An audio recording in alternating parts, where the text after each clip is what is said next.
Awesome. Well, there might be some more of our staff joining us in a little bit, but to be considerate of time, we want to start right at 5. So I want to thank you so much for joining us just so we can have a little community conversation and get to know more about the neighborhood support team. You guys are out in the community, all over the community. Us as HandsOn Broward, we obviously serve all of Broward County, and we're around all over the place as well. And I see your team all over doing great things. They're always out in the community with a smile, trying to help out the best that they can. So I definitely want more people to know about you guys, and I want you to be able to share all the great things that you do, because you guys do a lot. So I want to give a chance to kind of intro if everybody wants to intro. So Captain Peterson, you can go first. Sure. My name is Renee Peterson. I lead with Renee because everybody in the community knows me as Renee. I am a captain with the Broward Sheriff's Office. My current position is within the neighborhood support team. People know us as NST for short. I've been with the agency 22 years, or I should say my career in law enforcement and the criminal justice system spans 22 years this past April. I've started out my career working in the Department of Corrections for Florida State Corrections at a max security prison in Miami. I then transitioned up to Broward County and was hired with the Broward Sheriff's Office in 2002, and I worked in our Department of Detention. And then my last transition, I became certified as a law enforcement officer. So from 2004 on to now, I've been serving in the capacity of a law enforcement officer. I worked throughout many communities within the agency. I started out in Oakland Park when they transitioned over to BSO from a city agency. And I went from there to work as a detective in Pompano Beach, auto theft, burglary, fraud. And I went from there to work in our strategic investigations division as a gang investigator. I got an opportunity to work undercover with a lot of gangs, Caribbean and American gangs. From there, I was promoted to the rank of sergeant, went back to the city of Pompano Beach, and I served there for a little while until I was tasked to come downtown at our headquarters and work in special events. So that's when my community engagement started. My past has more to do with narcotics and burglaries than it does this. But from the 2017, I've been working within community services. And like I said, my new role is as the neighborhood support team captain. Awesome. Oh, I'm a mom. I forgot my biggest, most important role. I'm a mom to 4-year-old twin girls, Noah and Ava. And I have a 24-year-old that lives in Colorado. His name's Corey. And they are the absolute, I serve those 3 people. And then the citizens. Of course. That's awesome. It's so nice to hear your background and how interesting that you went through all of those different fields, and now you're doing community involvement and, special events. Thank you for sharing. I'll go to your partner next. Sonia, if you'd like to introduce yourself.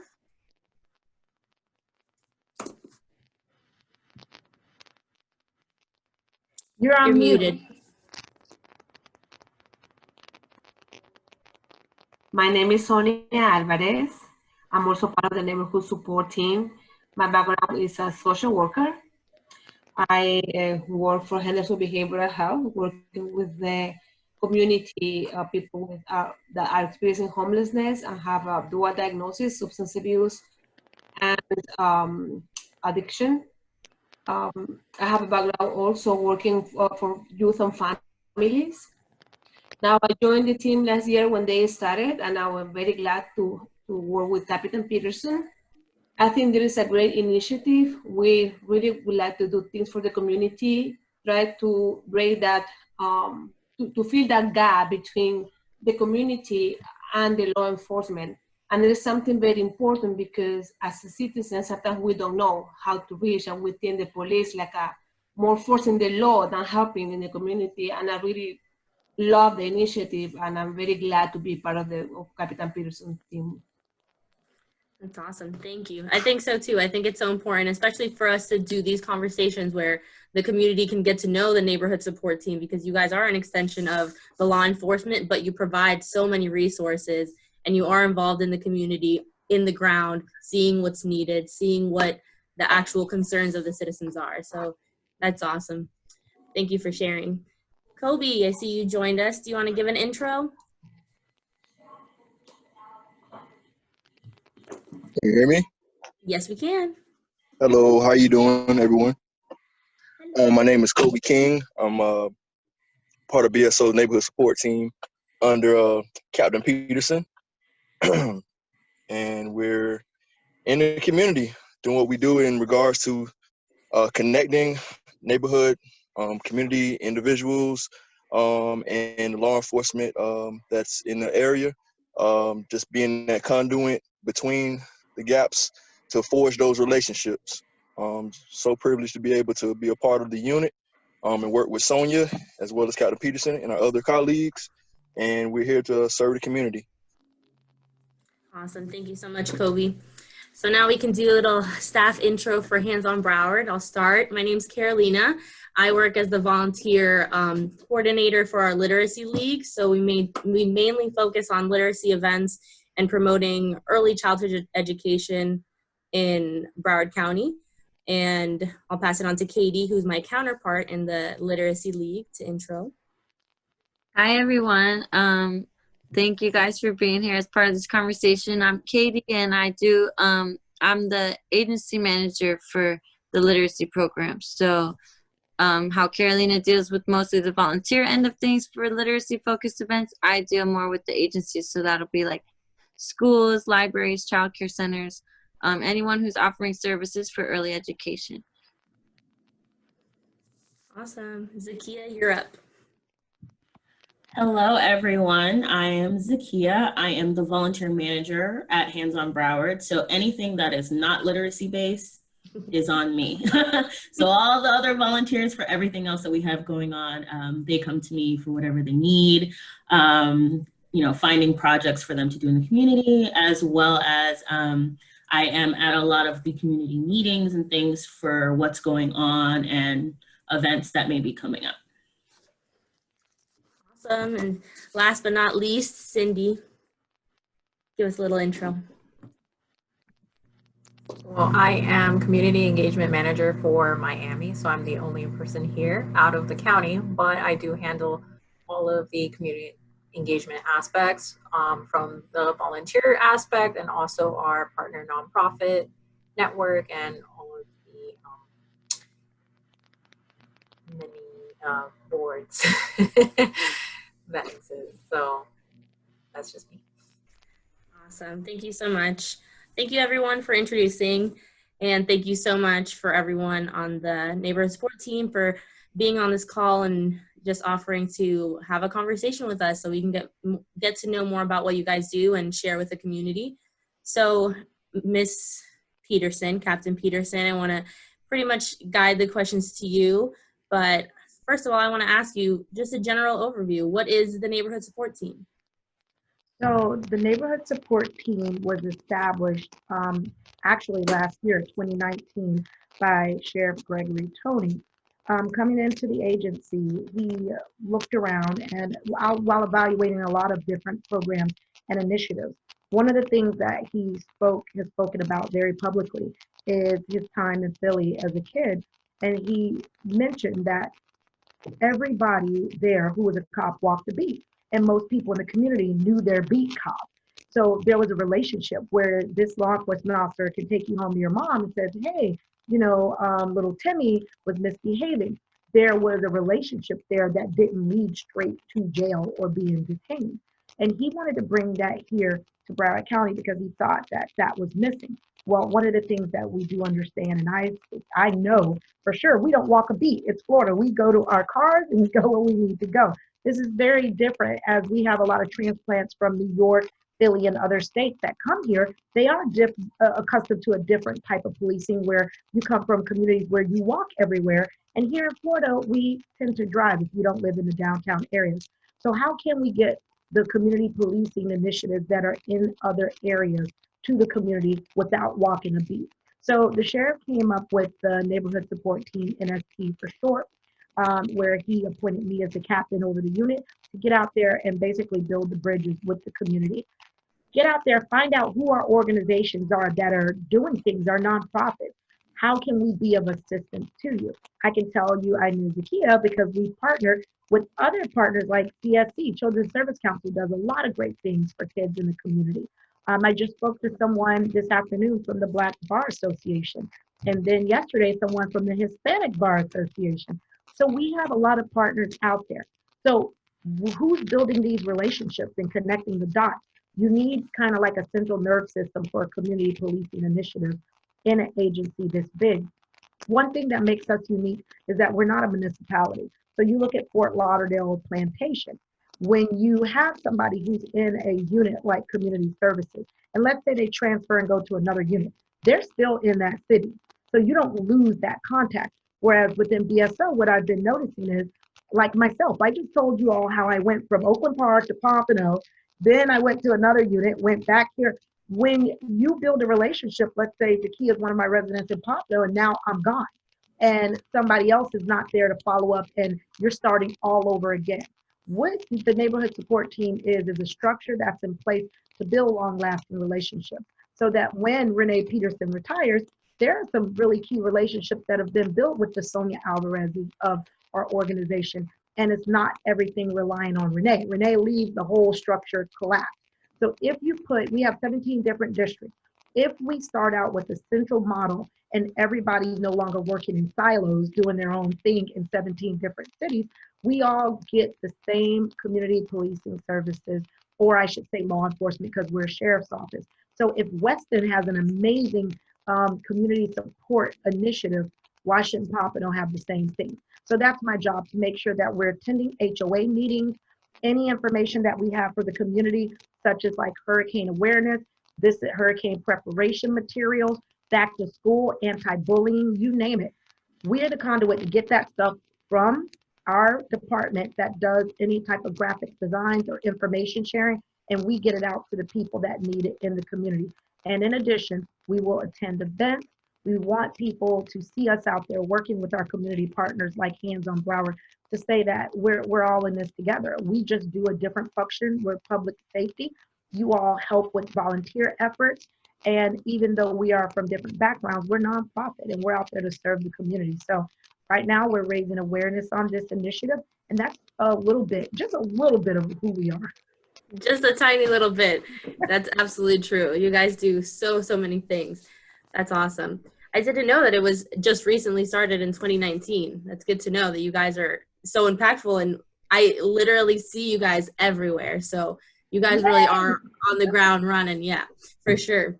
So I wanted to give you a little background. Me and Mr. King, we've seen each other at so many events. I've had the honor of working with a bunch of other of your specialists on the neighborhood support team, doing events for literacy.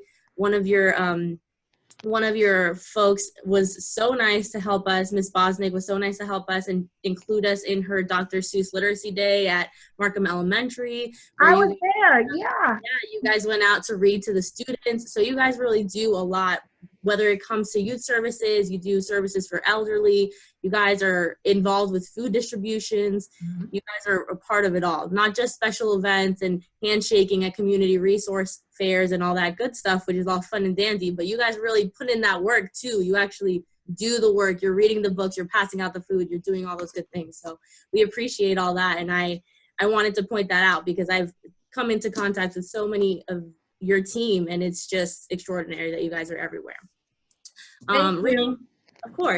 Reading a little bit about you guys and what you do online, it seems like you guys have like 3 pillars of involvement, or 3 categories of involvement within the community, which are your education engagement, your community involvement, and community partnerships, kind of what you were speaking on.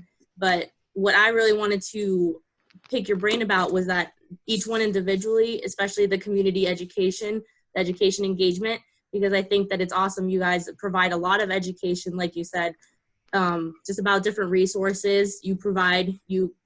You're seeing if there's opportunities in Weston to bring to other communities and bring them forward. But you guys also specialize in mental health advocacy. You're advocating for post-secondary education. We see you guys at the Bridge to Life events all the time, advocating for job opportunities or internship opportunities with BSO for the youth that are about to graduate high school and looking for post-secondary education and also opportunities. So I don't know if you wanted to touch a little bit more on just the education aspect of what you guys do, but all of the resources that you guys have as far as you even do civilian active shooter responses and all those things. So you guys are really teaching about the important things that our communities need to know. So thank you for that. And the educational component, man, there's so much. An agency this size, I mean, we're one of the largest sheriff's office in this region. And we're not just law enforcement, we have fire rescue services. That's unique. We also have the Department of Detention. We have a jail system. We have CPIS, our Child Protective Investigation Division. So we have so many different units. I think it's very important to educate the community. And when I say educate, we have to educate everybody. That includes young children. The Dr. Seuss Day at Markham Elementary was important to sit and read with the child. Once I was done with my book, the question was, is that gun real? Have you ever shot someone? And they have all the questions that kids have, but they don't know. They're curious. And as opposed to having people write that narrative for who we are and what we do, it's good for us to get out there and talk to kids and tell them, actually, you know what? I haven't had to use this. It's for protection. It's to protect me. It's to protect you. So that's educating while we're having fun reading. Let's talk about our teens. Right now, we see a lot of protests nationwide and even locally talking about social justice issues and specifically police brutality. When I'm in uniform and I'm out there talking to people about some of these issues, it's not uncomfortable for me because I'm not Johnny come lately. I've been out there doing the work. I can talk to teens from an honest place and say, working undercover, I've been pulled over and I've been treated really bad.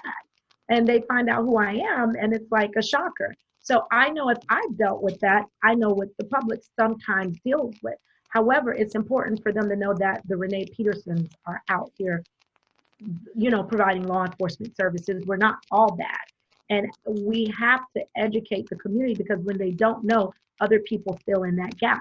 So from youth, teenagers, even to our elderly community, we spend a lot of time in the elderly community educating on fraud.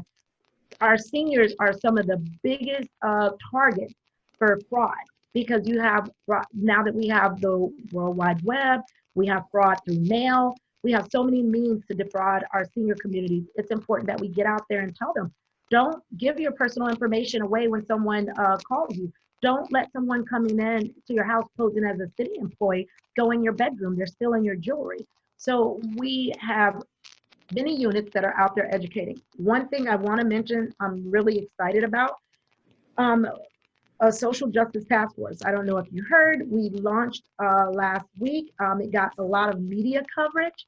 And I can tell you my email, my voicemail, everything was jam-packed. I just, cleared everything today. And the problem that we have is a great problem to have. We have many people that are like, how can I be a part of this?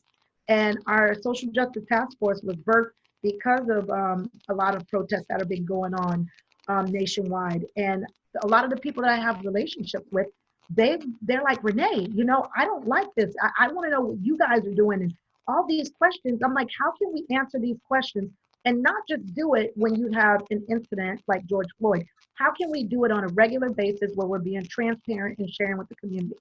So the Social Justice Task Force came out of meetings with community activists. And I always give Naomi Cobbs credit. Ms. Cobbs came to one of our meetings and she said, okay, I'm tired of going to meetings. I'm an older woman. I've been out here fighting for years for social justice. Put me to work. It was like we heard her.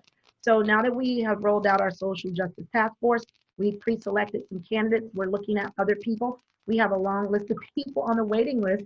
So when the first Social Justice Task Force ends, which is a 24-month period, we welcome in other community partners.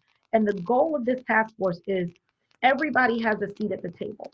Diversity and inclusion is super important. We have somebody serving from the Jewish community, a rabbi, somebody from the Hispanic Bar Association. We have a young lady from Sierra Leone. She's African and she's here in America fighting for social justice issues for other Black Americans that are here. I can go on and on. Andrew Leone from Children's Service Council is a part of the task force. The Haitian American Chamber has a representative, Ms. Fiji. So We have a diverse group of people that have been out there on the forefront fighting in the community. Now we invite them to the table. And while we're at the table, it's not just us listening to their concerns. It's also us giving them some information about the agency that they can take back to their organization. So every meeting will start with a 10 to 15-minute segment, some educational component. I recently had our training division come in and talk about 8 Can't Wait campaign and talk about chokeholds and what is BSO doing for de-escalation training. That was a very informative 15 minutes that now, instead of assuming we either need more training, these people can go back and say, actually, this is what BSO is already doing. And did you know they never were allowed to do chokeholds? These are things that people don't know. So while we're educating them to give them things to take back, we're also taking in community concerns, and we're going to spend our time working to remedy some of those concerns. So I'm really excited about that, because this social justice task force stands for everything that community policing is. We just get to bring everybody to us instead of us going to all their different organizations all the time. That's incredible. I had no idea, and I'm very, very excited too. I think that it's amazing that you guys even started it. I think that it's incredible to have everybody, like you said, a diverse group of people, not just a few individuals that want to. You guys are vetting these people, you're making it a diverse group with the intention of diversity and inclusion being the core focus of this social justice team. So that's very admirable. I think that's an incredible initiative, and I think that it'll definitely help our community get the word out on the correct information. You know, like Right. you said, it's not always the right things that are being spread around. That's amazing. So the next pillar would be the community involvement, and we talked a little bit about that. You know, you guys are always out at events, you're doing special events and food distribution, you guys are advocating for crime prevention, all kinds of things like that. Do you want to talk about the community involvement aspect? Yes. So normally I talk about all the stuff that, oh, I've been here, I've been there. And now that we have civilians in our unit that are out there in the community doing things, we're all spread out. This is a huge county, almost 2 million people. So, I absolutely give my team the ability to get out there and network with people in their assigned cities. So I can tell you, there are so many events we've gone to. Today, I actually asked them to update their list, and I'm being very transparent. I have pages here of different events and initiatives that my people go to. And I was reading over all of them. I'm like, oh, I remember that. And, the Dr. Seuss initiative was there. We have a Hispanic town hall that's coming up for Hispanic Heritage Month. We've done over 3.5 million pounds of food delivered to people in the community since March 26th with Feeding South Florida. That initiative is called Operation Helping Hands, close to your name. We may have stole a little bit of your organizational name, but Operation Helping Hands has grown, and it got a lot of media coverage. And basically it was because we wanted to keep our seniors safe and take food to them because they didn't want to come out when this pandemic started. So from Operation Helping Hands, a lot of media coverage, people started calling, asking what this is. We found out about smaller organizations like Broward Pantry. Miss Luna over there, we went out one day, she saw it on the news, she got a hold of Sierra Bostic, and from there we went out and we were able to help because she was short on volunteers because nobody wanted to come out and deliver. So, I mean, man, Dan Marino Foundation, JA World, as I said, CSC, I can't even, if I name one church and leave one out, they're all going to be mad at me. But I will tell you, we partner with so many different churches. We just actually helped Pastor Vargas on the south end of the county. He had a group of Argentinian vacationers that were here that got stuck during COVID. So we were happy to help out with hygiene products and deliver food to him. They were staying in various hotels throughout Dade and Broward County. I'm doing no justice to all of the HOAs, Kings Point.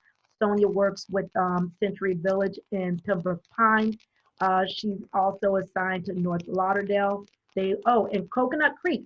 I want to be clear, even though there's areas that we don't provide police services to, one of the goals that I noticed prior to Sheriff Tony coming into place, and not that it was any one particular person's fault, there was kind of like, this is our jurisdiction.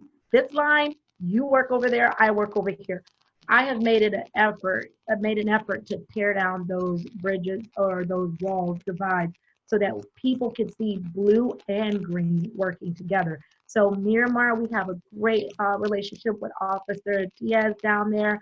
Sonia has a great contact with Coconut Creek. And because reaching out and going to these agencies that some of them probably thought we were crazy, hey, we want to make an appointment, we want to work with you.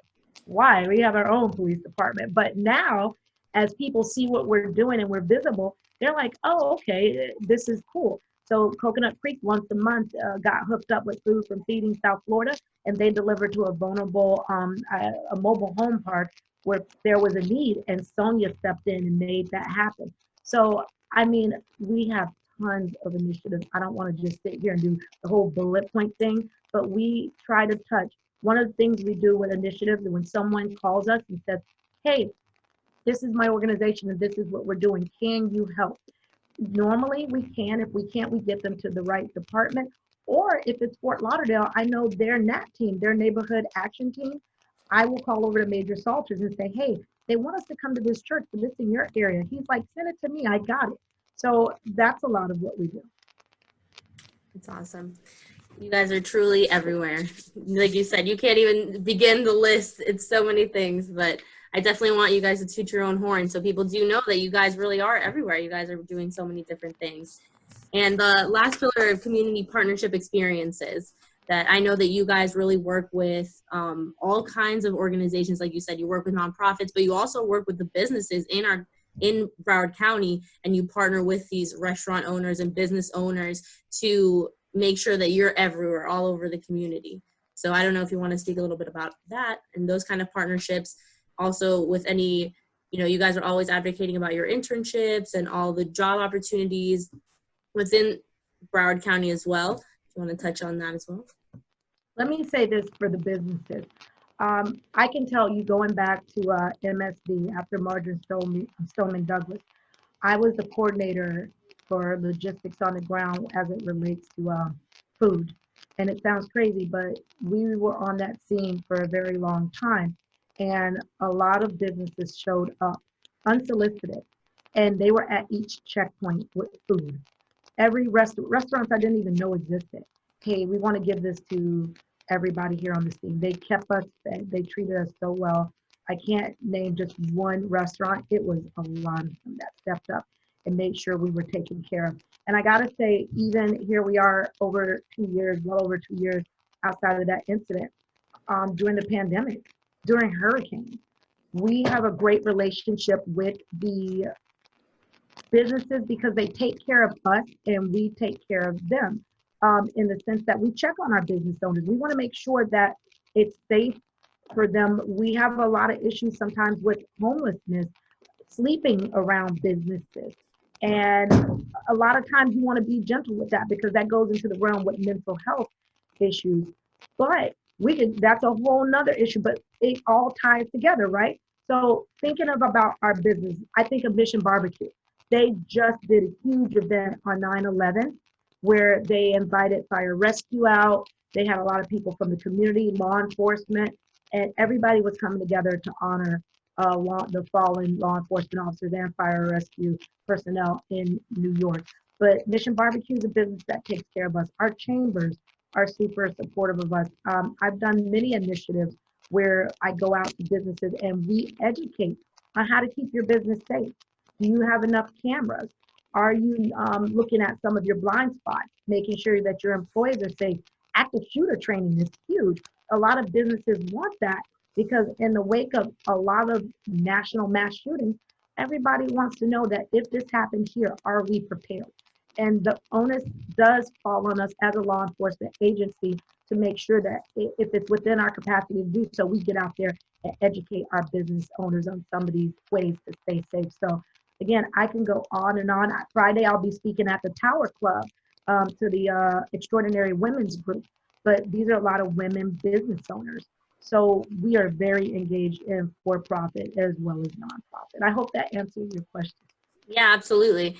It's just, again, just advocating for the fact that you guys are all over. It's not just this, like you said, working in silos. It's making sure that it's a collaborative effort with businesses, with nonprofits, with law enforcement, and just with community members, having, like you said, a seat at the table. Everybody's here participating, making the community what it is all together. And you guys are just helping serve that purpose.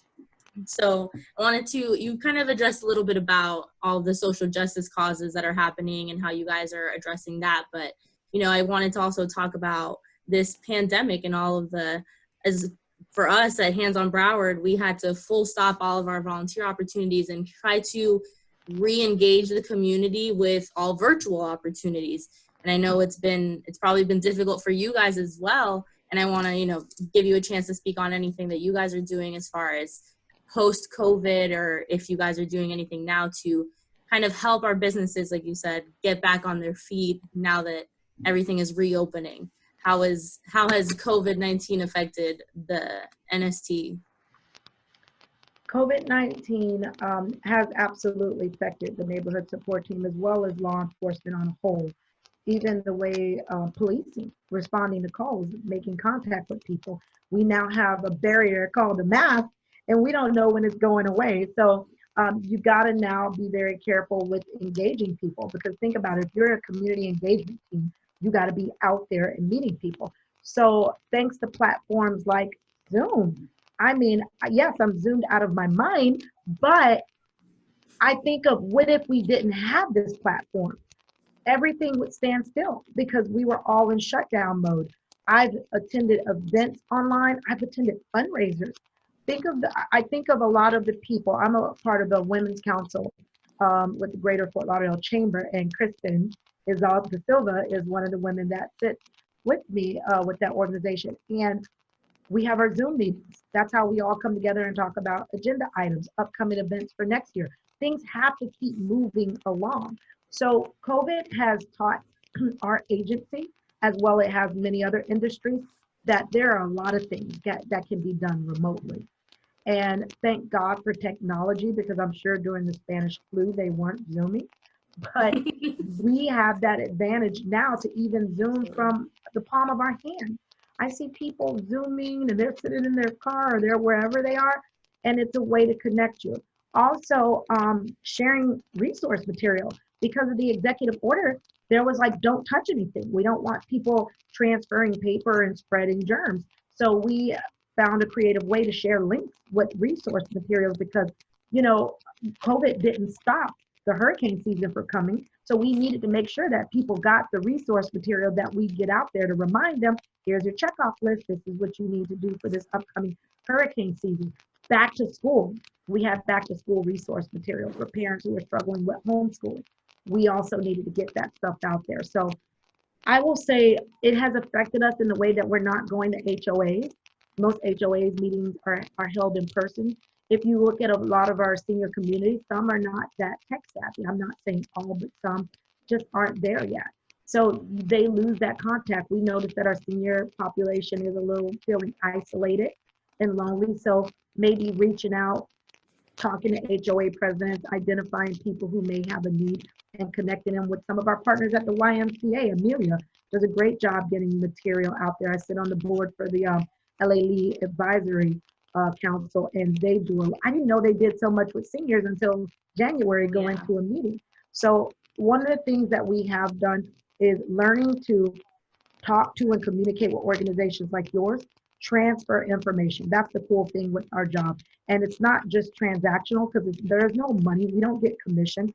I get pure joy, and my team does too, out of connecting people and getting resources out there. So I would say we have become very flexible and creative during COVID and finding ways to serve the community. And as I said before, over 3 million pounds of food. And I would say that's roughly, the last time I checked, over 8,000 people we've hand delivered to. So I don't think COVID slowed us down one bit. It sped us up. No, it definitely makes you, like you said, re-engage in different ways. It makes you get creative, and you guys have a whole nother skill now of maneuvering these Zoom calls and being tech savvy and all that. So it's definitely another resource that you can lend out to the community too, like you said, for parents and seniors and all that. So although it's been difficult and crazy, it definitely teaches us something valuable. But that's awesome. So I wanted to ask, because it seems like, you know, Sonia, when she shared with us that she comes from a social work background and you come from a law enforcement background, if people from the community want to be part of your neighborhood support team, can they do so? Is there a specific requirements? How can they get involved with you guys? So well, we have what's called stakeholders. So I was going to say we had one position that was available, but engaged in a community partnership way. We actually have a landing page. If they go on sheriff.org and look under community resources, that's sheriff with no S on the end, .org. And I'll have Kobe share that info with you in the link if you can, Kobe. Go under community resources and you'll see an ST, that's the neighborhood support team. What's cool about the page is you'll see my picture, everyone else in our unit, our sergeant, and when you click on the picture, you automatically get our email. So if there's an organization out there that wants to connect with us, they can email any one of us. Also, along with our neighborhood support team specialists like Sonia and Kobe, there's 5 total, you could look and see what cities they fall under. So you click on the right person to make sure you're getting someone who actually is assigned to your area. Yeah, I really like that about your guys' webpage, where you can see exactly, if you're in Pembroke Pines, you see exactly who you have to talk to. If you're in Weston, you know exactly who you have to talk to. So it makes it really easy and efficient for you guys for the community to get a hold of you guys. But that's awesome. I think that everything that you guys do is incredible. I definitely want to give you a chance to speak about anything else that you think that we haven't covered, but that's pretty much all my questions. I think you guys are great, and I wanted to be able to share a little bit more about what you guys are involved with. Thank you, Carolina. I thank you guys for giving us this platform. As you stated before, I came into the role in November. My team was hired the week of Thanksgiving. That gave us December to get uniforms designed, cars, and we hit the road we hit the community in January and shut down mid-March.